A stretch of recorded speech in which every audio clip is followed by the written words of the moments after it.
இந்த ரோ முழுவதும் வந்து காய் முடிஞ்சு நம்ம அந்த செடியெல்லாம் எடுத்துட்டோங்க. அறுவடையில் முடிஞ்சுது. எதுவுமே நான் விதையோ செடியோ எதுவுமே போடல. ஆனால் பாருங்க நிறைய வந்திருக்குது. இதெல்லாம் வந்து வீணாக போகிறது கிடையாது. ரொம்ப சத்து உள்ளதுங்க. ஒவ்வொரு வருஷமும் நமக்கு வெயில் காலத்தில் இயற்கை வந்து நமக்கு கொடுக்குற நன்கொடைன்னு தான் சொல்ல முடியும். பாருங்க எல்லா கேன்லையும் இருக்குது. இப்போது அந்த எம்டி கேனாக இருக்கும், அதெல்லாம் எடுத்து நான் சமையல் பண்ணிட்டேன். இப்போ வந்து பார்த்திங்கன்னா எல்லா செடி வச்ச கேன்லையும் இருக்கும் உள்ள.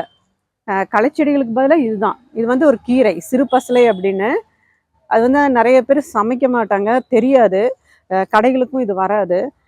ஆனால் வந்து இது உடம்புக்கு ரொம்ப நல்லதுங்க. அதில் இது பார்த்திங்கன்னா நிறைய நீர்ச்சத்து இருக்கும் இதில். அப்படியே நல்லா கொழு கொழுன்னு வளர்ந்துருக்கும். அந்த இலையும் பார்த்திங்கன்னா சின்ன சின்னதாக இருக்கும், நல்ல தடிமனாக இருக்குங்க. நிறைய நீர்ச்சத்து இருக்கும். இப்போ பார்த்திங்கன்னா நம்ம மாடி தோட்டத்தில் எல்லா எம்டி டப்பாவிலையும் இருக்கும். அப்போ செடி வச்சா அதுக்குள்ளேயும் இருக்கும். ஒவ்வொன்றா நம்ம பார்க்கலாம். இது எடுத்து இது ஒரு புதுவித டிஷ்ஷு வந்து பண்ண போகிறோங்க. ரொம்ப டேஸ்ட்டாக இருக்கும். இதில் வந்து நிறைய ஒமேகா இருக்கும். ஒமேகா 3, அதாவது குட் கொலஸ்ட்ரால் சொல்லுவோம். அந்த ஒமேகா 3 அதிகமாக இருக்கிறனால இது ரொம்ப உடம்புக்கு நல்லதுங்க. வெளியே எங்கேயும் கிடைக்காது, தானாக வளருங்க. வெயில் காலம் வந்துட்டாலே பிப்ரவரியிலேருந்தே வர தொடங்கிடும். இதோட விதைகள் பார்த்திங்கன்னா ரொம்ப சின்ன சின்னதாக பொடுசாக இருக்கும். அதாவது காற்று பட்டாலே பறக்கிற மாதிரி இருக்குங்க. அதனால் இது எப்படியும் மண்ணுக்குள்ளே இருந்துட்டு தன்னாலே வளர்ந்துருங்க. இப்போ நம்ம இதில் அறுவடை எடுத்துடலாங்க. பாருங்க ஒரு கேனில் எவ்வளோ வளர்ந்துருக்கு, வேற எந்த செடி இல்லை. இது அப்படியே எடுத்துடலாங்க. தண்ணி கூட நான் ஊற்றலைங்க. அப்பா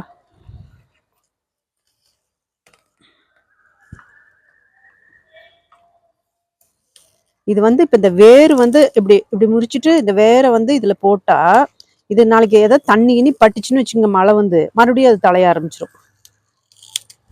இது பராமரிப்பே இல்லாமல் வளர்ற ஒரு அற்புதமான கீரைங்க. இதில் பாருங்க, இதுதான் ஒரு காய் மாதிரி தெரியுதா? இதில் வந்து ஒரு கருப்பு கலரில் ஒரு சின்ன சின்னதாக பொடியாக இந்த மாதிரி இருக்குங்க. கருப்பாக தெரியுதா என்னன்னு தெரியல. இப்படி இதுதான் வந்து விதை. இது வந்து அப்படியே காற்று மூலியமா பரவி பரவி எல்லா இடங்கள்லையும் விழுந்துடும். இதான் பாருங்க விதை. இதுதான் விதைங்க. இப்போ இந்த கீரையை நம்ம எடுத்துட்டு ஒரு வாரம் கழிச்சு பார்த்தோம்னா மறுபடியும் வளர்ந்துருக்கும். இதோட விதைகள்லாம் விழுந்து முளைச்சிருக்கும். இப்போ வாரம் 2 முறை இந்த கீரையை நான் வந்து அறுவடை பண்ணிட்டு இருக்கேன்.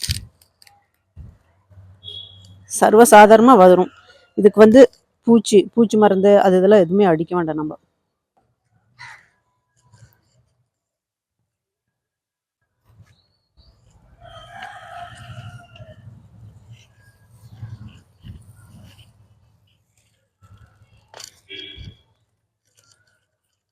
தண்ணியே ஊற்றுறதில்ல. ஆனாலும் இந்த தண்டில் பார்த்திங்கன்னா வெறும் நீர் சத்து தான் அதிகமாக இருக்கும். பாருங்கள், இப்படி உடச்சா டப்புன்னு உடஞ்சிடும், நாரெல்லாம் இருக்காது. அதனால் இந்த தண்டுமே போடலாம். நம்ம மோர்லாம் போட்டு குடிக்கலாம். அப்புறம் வந்து சூப்பு செய்கிறோமே அதில் போட்டுக்கலாம். வெள்ளரிக்காய் செடி போட்டிருந்தாங்க,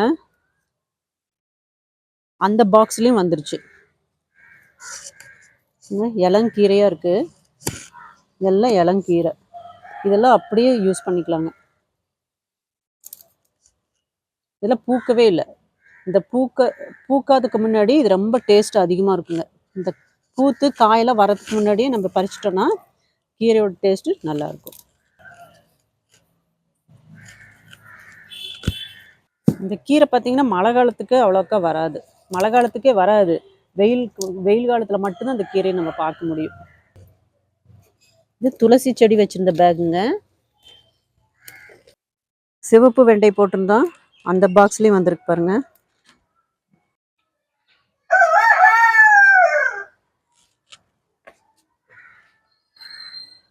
பாருங்க, கீரை பறிச்சாச்சு.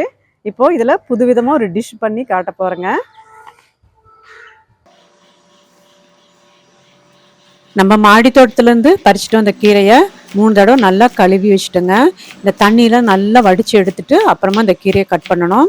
தண்ணி வடிகிறதுக்கு முன்னாடி நம்ம கட் பண்ணுனா நம்ம சமைக்கும் போது வெறும் தண்ணியாக இருக்குங்க.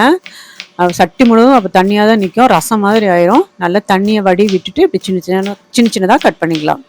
இப்போ தண்டு பார்த்திங்கன்னா ஈஸியாக கட் ஆயிரும். அதில் நார்லாம் இல்லை, ரொம்ப எலசாக தான் இருக்குது. அதனால் தண்டோடையே நம்ம போடலாங்க. தண்டோடையே போடும்போது நமக்கு அளவும் அதிகமாக இருக்கும். நம்ம கீரை தனியாக தண்டு தனியாக பிரிச்சுன்னா ரொம்ப லேட் ஆகும். அப்புறம் அதில் கம்மியாக தான் கிடைக்கும்.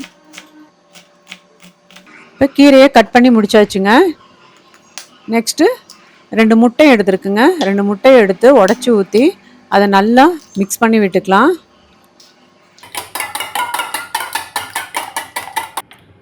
இப்போ அடுப்பை பற்ற வச்சு கடாயை வச்சு போதுமான ஆயில் விட்டுக்கலாங்க. இப்போ ஜீரகம், நம்ம எப்போவுமே கீரை செய்யும் போது ஜீரகம் சேர்த்துனா டேஸ்ட் ரொம்ப அதிகமாக இருக்கும். ஜீரகம், நறுக்குன வெள்ளைப்பூண்டு. இந்த வெள்ளைப்பூண்டு ஓரளவு வதங்கி வரணுங்க.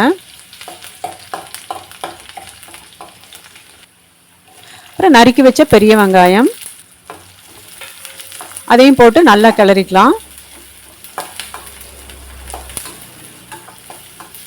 இப்போ கீரையை போடலாங்க. கீரையை முழுவதுமாக போடாமல் பாதி பாதியாக போட்டு நல்லா கிளறி விட்டுக்கலாம். இப்போ தண்ணி நல்லா வடிச்சதுனால இப்போ தண்ணி விடாதுங்க. அந்த ஆயிலே நல்லா அது வதங்கி வரும்.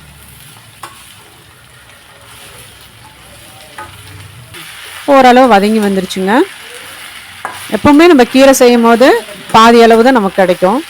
இப்போது இந்த கீரை நல்லா வெந்துருச்சு. இப்போ இந்த சமயத்தில் இந்த சென்டர் பகுதியை கொஞ்சம் கீரையில் ஒதுக்கி விட்டுட்டு கொஞ்சமாக நான் தண்ணி சேர்க்குறேன். இது எதுக்குன்னா, இந்த தண்ணி நல்லா சூடான பின்னாடி உடச்சி வச்சு அந்த முட்டையை இதில் வந்து விட்டுக்கலாம். விட்டுட்டு மூடி போட்டு ஒரு 2 நிமிஷங்க, அதுக்கு மேலே விடக்கூடாது, ஏன்னா அடி பிடிச்சிரும். இப்போ பார்த்தீங்கன்னா அந்த தண்ணியில் நல்லா அந்த முட்டை வந்து பாயில் ஆகிருக்கும். இப்போது நம்ம வந்து நல்லா கிளறி விட்டுக்கலாங்க. அப்படியே அந்த கீரை மேலே நம்ம முட்டையை உடச்சி ஊற்றினோம்னா அப்படியே களி மாதிரி அப்படியே மேலே அந்த முட்டையோட அந்த ஸ்ட்ரக்சரே கிடைக்காது நமக்கு. இப்படி நம்ம செய்யும் போது அந்த முட்டை நல்லா வெந்து நல்லா உடஞ்சி அப்படியே உருண்டு வருங்க. இப்போ போதுமான அளவு உப்பு போட்டுக்கலாம். இப்போ பாருங்கள், சட்டியில் பிடிக்காமல் நல்லா அந்த கீரையோடு சேர்ந்து அந்த முட்டையும் நல்லா அப்படியே தேங்காய் பூ போட்ட மாதிரி பாருங்கள் நல்லா வதங்கி வருதுங்க. நல்லா வெந்துருச்சு. இப்போது மிளகாய் தூள், மஞ்சள் தூள், ஜீரகத்தூள், மிளகுத்தூள் இது 4யுமே நம்ம சேர்த்து நல்லா கிளறிக்கலாங்க. அந்த பச்சை வாசனை போன பின்னாடி நம்ம இறக்கிடலாம்.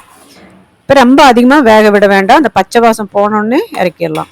கீரையோட டேஸ்ட் வந்து சொல்லிடுறேங்க. இது வந்து கொஞ்சம் புளிப்பு சுவையாக இருக்குங்க. நம்ம புளிச்ச கீரை சாப்பிடும்ல அந்த டேஸ்ட்டில் இருக்கும். எக்கு சேர்த்தும் போது அதோட புளிப்பு தன்மையை கொஞ்சம் குறைச்சிருங்க. இது உடம்புக்கு ரொம்ப ஹெல்த்தியான ஒரு ஃபுட்டுங்க. இது நம்ம வந்து எப்படி வேணாலும் சாப்பிட்லாம், அப்படியே சாப்பிட்லாம், அல்லது சாப்பாட்டுக்கு தொட்டுக்கலாம், சப்பாத்திக்கு வச்சு சாப்பிட்லாம். ரொம்ப டேஸ்ட்டாக இருக்கும். நமக்கு இயற்கை வந்து தானாக வளரக்கூடிய மூலிகைகள், இந்த அற்புதமான இந்த கீரைகள் இதெல்லாம் நமக்கு கொடுக்கும் போது அதோட வேல்யூ நமக்கு தெரியாமல் இருக்குது. இந்த மாதிரி நமக்கு செலவு இல்லாமல் ஒரு அற்புதமான ஒரு கீரைங்க இது. இதை பார்த்திங்கன்னா யாரும் விட வேண்டாம், எடுத்து சமைச்சு சாப்பிட்லாம். இந்த வீடியோ பிடிச்சிருந்தா லைக், ஷேர், சப்ஸ்கிரைப் பண்ணுங்கள். நன்றி, வணக்கம்.